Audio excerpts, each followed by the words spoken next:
In this example, we switched topics slightly. We're dealing with a percent change problem.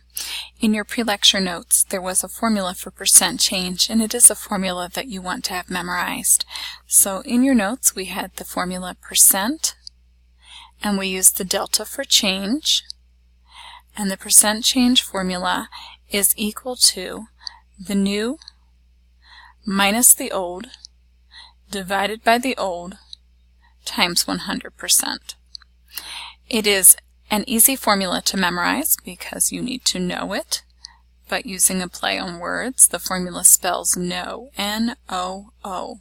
So you have to know it, and it spells no. It's kind of like a long drawn out no.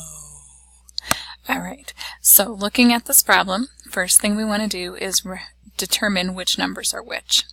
So an IV was, that's past tense, set at 25, so that seems like the old value. It is not running on schedule. The nurse calculates that to have the IV finish on time, it needs reset to 31, so that looks like our new value. Is this change within the 25% change allowed?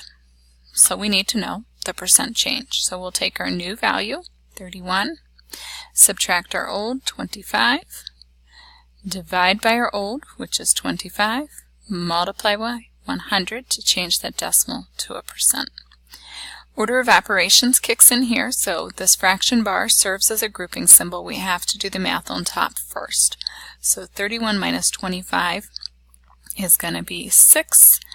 We still have that over 25 times 100, and I put that all on my calculator, and when I do that I end up with 24%. And truly this is a yes-no question, so is 24% within the 25% allowed? Answer is yes. So when we are asked for the percent of change, we have this formula. You are expected to know the formula.